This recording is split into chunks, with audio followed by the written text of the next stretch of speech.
আসসালামু আলাইকুম বন্ধুরা, শিয়াল মামা ইউটিউব চ্যানেল থেকে আমি রাকিব হাসান আবারও আপনাদের মাঝে চলে আসলাম নতুন কিছু ট্রিক্স নিয়ে। আজকে ট্রিক্সগুলো হবে ব্রাউজার নিয়ে।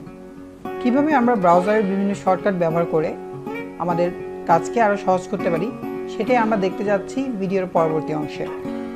প্রযুক্তিগত বিভিন্ন ট্রিক্স এবং টিপস পেতে এখনই আমাদের চ্যানেলটি সাবস্ক্রাইব করে নিন। আর কোনো ভিডিও মিস না করতে চাইলে বেল আইকনটি অবশ্যই ক্লিক করে দিবেন।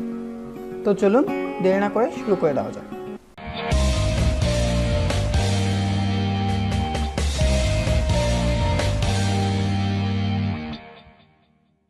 প্রথমেই জেনে নিই ব্রাউজারের অ্যাড্রেস বারে যাওয়ার শর্টকাট।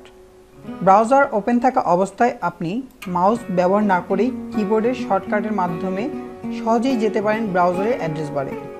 এর জন্য আপনাকে কিবোর্ড থেকে Ctrl+L অথবা ফাংশন F6 চাপতে হবে। তাহলে দেখুন খুব সহজেই ব্রাউজারের অ্যাড্রেস বারে কার্সরটি চলে যাচ্ছে। আমি কিবোর্ড থেকে Ctrl+L চাপলাম, দেখুন কার্সরটি কিন্তু ব্রাউজারে চলে গেল অ্যাড্রেস বারে। আবার দেখুন ফাংশন কি F6 চাপলাম, এটি কিন্তু আবারও ব্রাউজারের অ্যাড্রেস বারে চলে গেল। তো আশা করি বিষয়টি ভালো লেগেছে। চলুন পরবর্তী ট্রিক্স দেখা যাক। এবারে দেখব সার্চ অপশন নিয়ে। আমরা সাধারণত ব্রাউজারে কিছু সার্চ দিলে প্রথমে ওয়েবসাইটে গিয়ে তারপর সার্চ করি। এ ধরুন গুগলে গেলাম, এরপর কিছু লিখে সার্চ দিলাম।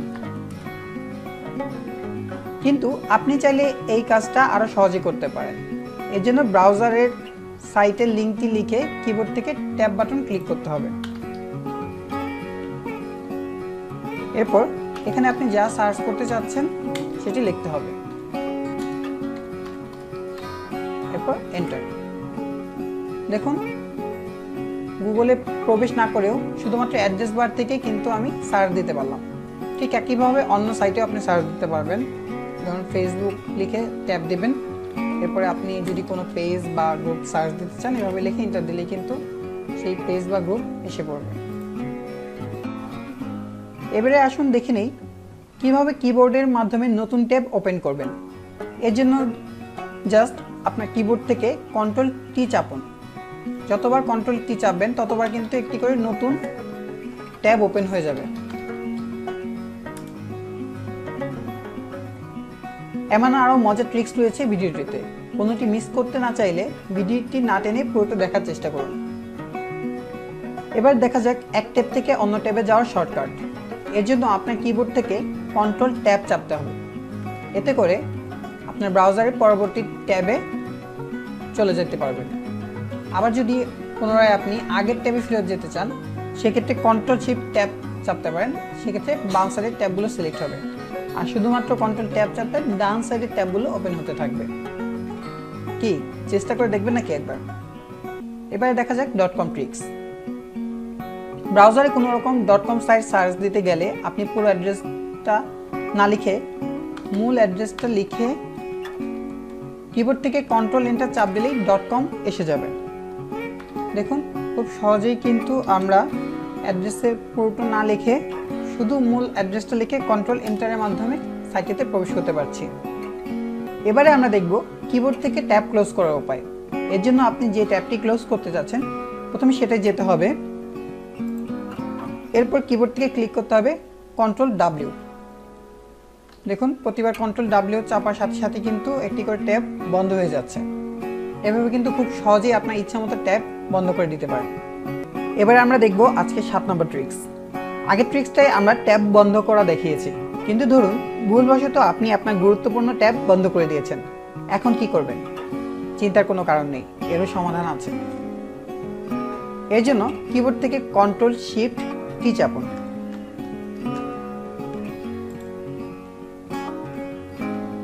এভাবে করে যতবার Ctrl+Shift+T চাপবেন ততবার আগেরবার বন্ধ হয়ে যাওয়া ট্যাবগুলো ওপেন হতে থাকবে। আর শুধু তাই নয়, আপনি যদি ভুলবশত ব্রাউজার কেটে দেন, দেখুন আমি অনেকগুলো ট্যাব সহ ব্রাউজারটা কেটে দিচ্ছি। আবার যখন ব্রাউজারটা ওপেন করবেন আগের ট্যাবগুলো ফেরত পেতে চাইলে Ctrl+Shift+T চাপলেই সবগুলো ট্যাব আবার পেয়ে যাবেন। তো আশা করি এই ট্রিক্সটা আপনাদের কাজে লাগবে। কি বন্ধুরা, ট্রিক্সগুলো ভালো লাগছে তো? কমেন্টের মাধ্যমে অবশ্যই আমাদের জানাবেন। তাহলে কিন্তু পরের পার্টটা দ্রুত বানাবো। এবার দেখব ব্রাউজারের একটি গুরুত্বপূর্ণ অপশন, বুকমার্ক। আপনি চাইলেই আপনার প্রিয় সাইটগুলোকে ব্রাউজারে বুকমার্ক করে রাখতে পারেন, যাতে পরবর্তীতে বারবার অ্যাড্রেস না লিখেই এসে পড়তে পারে। এর জন্য আপনি যেই সাইটটা বুকমার্ক করে রাখতে চাচ্ছেন সেটাই প্রথমে ঢুকুন, এরপর কিবোর্ড থেকে চাপুন Ctrl+D। এরপরে এখানে ফোল্ডার অপশন থেকে বুকমার্ক বার সিলেক্ট করে দিতে পারেন যদি আপনি এই বুকমার্ক বারে আপনার সাইটটি দেখতে চান। এরপর জাস্ট ডান করে দিন। দেখুন আমি আরেকটা সাইট বুকমার্ক করছি, Ctrl+D। এখান থেকে আপনি চাইলে নিজের ইচ্ছা মতো নাম দিতে পারেন, আমি এত বড় নাম রাখতে চাচ্ছি না, এর জন্য শর্ট করে দিলাম বুকমার্ক বার। আবার ধরুন আপনি অনেকগুলো সাইট বুকমার্ক করতে যাচ্ছেন, কিন্তু সব সাইট হয়তো বা এই বুকমার্ক বারে অ্যাড নাও হতে পারে, জায়গা নাও হতে পারে। সেক্ষেত্রে আপনি ফোল্ডার করে রাখতে পারেন। ধরুন আমি নিউজের সাইটগুলো একটা ফোল্ডারে রাখবো, এর জন্য আবার Ctrl+D চাপলাম।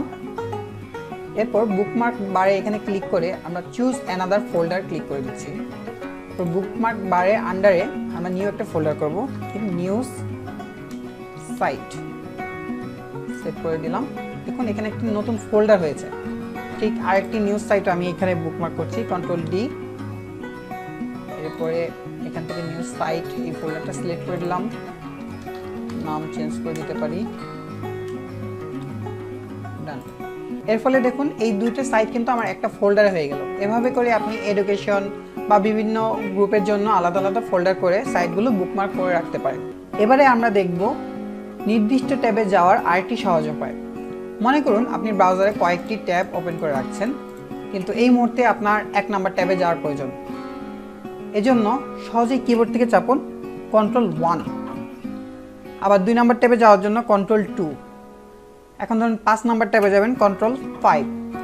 এভাবে করে আপনি কন্ট্রোল ধরে 1 2 3 এভাবে করে 9 পর্যন্ত সবগুলো ট্যাবে কিন্তু যেতে পারছেন খুব সহজেই। আজকের টিউটোরিয়ালটি শেষ করব গুরুত্বপূর্ণ একটি বিষয় দিয়ে, সেটা হলো প্রাইভেট ব্রাউজিং। প্রয়োজনের খাতিরে আমরা নানান সময় সাইবার ক্যাফে বা বন্ধুদের পিসি বা ল্যাপটপ ব্যবহার করে থাকি। তখন পাসওয়ার্ডের মতো কিছু গুরুত্বপূর্ণ বিষয় থাকে যা আমরা কারোর সাথে শেয়ার করতে চাই না। ধরুন আপনি একটি সাইবার ক্যাফের পিসিতে ফেসবুক বা ইমেল অ্যাকাউন্টটি ব্রাউজ করছেন, এমন সময় বিদ্যুৎ চলে গেল এবং আপনার চলে আসার ছাড়া কোনো উপায় নেই। তখন কিন্তু আপনার ফেসবুক বা ইমেল অ্যাকাউন্টটি সাইন আউট করতে পারেননি। বিদ্যুৎ আসলে যে কেউ আপনার সেই সাইটটিতে লগ ইন করতে পারে, এটা আপনার জন্য বিপদ ডেকে আনতে পারে। তাই নিজের পিসি ছাড়া অন্য কোনো পিসিতে আপনার আইডি লগ ইন করতে প্রাইভেট ব্রাউজার ব্যবহার করুন। এতে করে ব্রাউজার কেটে দেওয়ার সাথে সাথে আপনার অ্যাকাউন্টে সাইন আউট হয়ে যাবে এবং সকল হিস্ট্রি মুছে যাবে। তো চলুন দেখে নেওয়া যাক কিভাবে ব্যবহার করবেন এই প্রাইভেট ব্রাউজিং। আমি জনপ্রিয় দুটি ব্রাউজার মজিলা ফায়ারফক্স এবং গুগল ক্রোম দুটোতেই প্রাইভেট ব্রাউজিং করে দেখাবো। দেখুন প্রথমে আমি মজিলা ফায়ারফক্স দিয়ে শুরু করছি। মজিলা ফায়ারফক্সে প্রাইভেট ব্রাউজিং শুরু করতে হলে আপনাকে প্রথমে ফাইলে ক্লিক করতে হবে এবং নিউ প্রাইভেট উইন্ডোতে ক্লিক করতে হবে, বা এটা শর্টকাট ইউজ করতে পারেন Ctrl+Shift+P। আমি শর্টকাট ইউজ করতেছি Ctrl+Shift+P। দেখুন এখানে you are in a private window এটা লেখা আসছে, আর এখানে হচ্ছে প্রাইভেট উইন্ডোর একটি লোগো। আপনি এই লোগোটা দেখলেই বুঝতে পারবেন যে আপনি প্রাইভেট উইন্ডোতে আছেন। এখানে আপনি যে কোনো সাইট ব্যবহার করেন, লগ ইন করেন বা ব্রাউজ করেন, এইটা ব্রাউজার কেটে দেওয়ার সাথে সাথে বা কারেন্ট চলে গেলে পিসি বন্ধ হওয়ার সাথে সাথে কিন্তু সব হিস্টোরি এবং পাসওয়ার্ড রিমুভ হয়ে যাবে। সুতরাং আপনার পাসওয়ার্ড নিয়ে আর চিন্তা করতে হবে না। ঠিক একই জিনিস আমরা গুগল ক্রোমেও করতে পারি, সেটা দেখে নিই কীভাবে। গুগল ক্রোমে এই অপশনটা আছে, এখানে সেটিংয়ে কাস্টমাইজ অ্যান্ড কন্ট্রোল, এটাতে ঢুকে দেখবেন নিউ ইনকগনিটো উইন্ডো, এটাতে ক্লিক করতে পারেন, বা শর্টকাট Ctrl+Shift+N দিবেন। দেখুন নতুন একটি ব্রাউজার ওপেন হয়ে গেছে। এখানেও সেমভাবে আপনি নিশ্চিন্তে যে কোনো সাইট ব্রাউজ করতে পারেন, যা কিনা ব্রাউজার কেটে দেওয়ার সাথে সাথে আপনার সব ডাটা এবং পাসওয়ার্ড মুছে দেবে। আজকের ভিডিওটি একটু দীর্ঘ হয়ে গেল, যারা এতক্ষণ ধৈর্য সহকারে দেখছেন তাদের ধন্যবাদ। আশা করি আজ দেখানো প্রতিটি ট্রিক্স আপনাদের কাজকে আরও সহজ করে দেবে। পরবর্তী ভিডিওতে এমন আরও কিছু প্রয়োজনীয় তথ্য নিয়ে হাজির হব আপনাদের মাঝে। ততক্ষণ ভালো থাকবেন। আর হ্যাঁ, যারা এখনও চ্যানেলটি সাবস্ক্রাইব করেননি তারা এখনই সাবস্ক্রাইব বাটনটি চেপে পাশে থাকা বেল আইকনটি বাজিয়ে দিন। এতক্ষণ সাথে থাকার জন্য ধন্যবাদ। আল্লাহ হাফেজ।